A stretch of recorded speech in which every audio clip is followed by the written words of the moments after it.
Hi everybody, this is Stacey Oliver Knappa with the Customer Service Gurus, and we are here today with Mr. Winston Taylor. Hello all. He is an instructor here at Victory Martial Arts in Dr. Phillips, Orlando, Florida. So Dr. Phillips is a kind of a neighborhood / suburb of Orlando, and he is my instructor. So I'm going to have a hard time calling him Winston because I always call him Mr. Taylor. But what he does, he's phenomenal as a trainer, and I thought he had a lot to share with us as how to be a corporate trainer, because there's a lot of parallels between what he does and what we should do.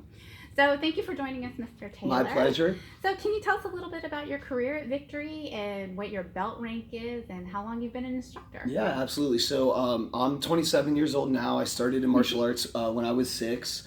I fell in love with martial arts after my first class. You know, it was awesome to find a passion at that early of an age, and to be able to stay with it.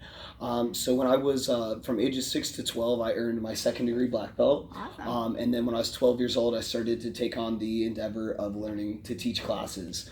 And then from ages 12 to now, I've been able to create my career and develop that skill set. And it's amazing to me that you started at 12 to get that leadership skills, which is so good for people in life and children. But so your day-to-day responsibilities, you run the classes here, but you also a little bit run the program as well. Yeah, absolutely. It's I mean, there's two aspects to it. My number one job always is to teach exciting classes, to keep people motivated and you do that. and excited. Thank you.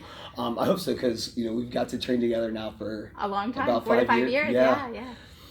So it's been fun. But yeah, so of course, running exciting classes, number one job, but then overseeing all the programs from our Tigers, which are ages 3 to 6 years old, all the way to the classes we take. We won't say my age. 29. Again. All right. So what do you love best about what you do? I love the families and students that I get to work with. It's amazing to get to watch students, maybe 4 years old, come in with low self-esteem, shoulders down, things like this. Yeah. And then in a couple weeks, they rise up to this confident young leader. And that's where I find the most joy in this, getting to watch those students grow. Yeah. And I can tell too, even as an adult, that my confidence grew over time. Yep. Like even just starting, you start hitting stuff, but now it's like boom. Yep. So in a given class, what I've noticed, and this is a big parallel between what you do in corporate life, is you can have students across the spectrum of skill sets. So like you'd mentioned, the tiniest tots, they are very tiny. They barely come to my knees, up to adults like myself. So in one given class, how do you manage all of that and keep everybody excited and going? Yeah, absolutely. It's a try to keep a positive outlook. It's a fun challenge to take on. But yeah, so again, in a class, like you said, we have ages 3 years old all the way to adults. And I think to connect to that audience is just remembering the purpose of what we do here. And that's using martial arts as a tool to teach life skills. And so regardless, if you're 3 years old, if you're an adult, we need self-esteem. We need to learn how to have discipline. And so we remember to reinforce that in every class. As far as technique and things like that, we know that develops over time. But I just think remembering purpose in every class. And I think that's a good parallel for us too, because usually it's not just the skill you're teaching somebody, you're teaching them to run an effective business. Yep. And the little parts we do are along the way to make that happen. Yeah, absolutely. All right, so this I've seen, not so much in my classes, but maybe it pops up on Saturdays when we have the kids a little bit more.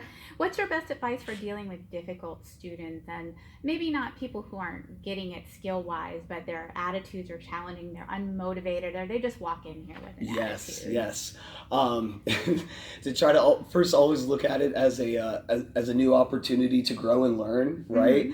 We all have that favorite employee that we get to work with, or favorite student. But I think it's keeping faith and keeping the end in mind, to know that maybe that employee with a bad attitude, if we do our job the right way, we can teach them to be positive and happy. Same thing with the students that come in that they don't want to listen, they don't want to follow directions.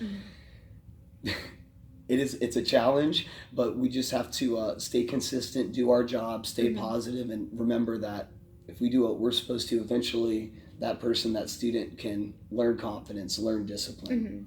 And I think you touched on something important there. Is like as facilitators and teachers, we can't ever give up on the student. Yes, Right. yeah. I mean, if you give up on them, they know it and they'll walk out because they'll be like, it's useless anyway. Exactly. So. Yes, and I think consistency is key with that. Remembering what our job is to stay positive, and just remember that if we do what we're supposed to, whether it be days, weeks, months, eventually, yeah, hopefully not years, eventually that person will retain the information that we're trying to give to them. And or they see the potential we see it. Yeah, and then one of the best feelings that I know you've experienced this too is seeing that result in that person. You know, when they listen and follow directions, or come to work with a smile on their face, whatever it is. When that day comes, and that's when you can cherish all that hard work you put in. And you just want to say, why did you fight me the whole time? Yeah, why didn't you do it the first class? Anyway.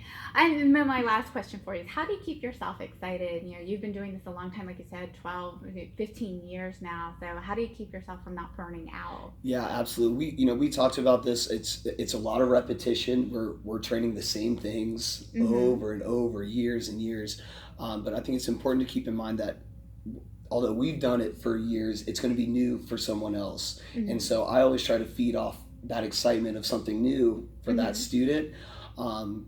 And also try to find new things to learn in the same things that we've been doing.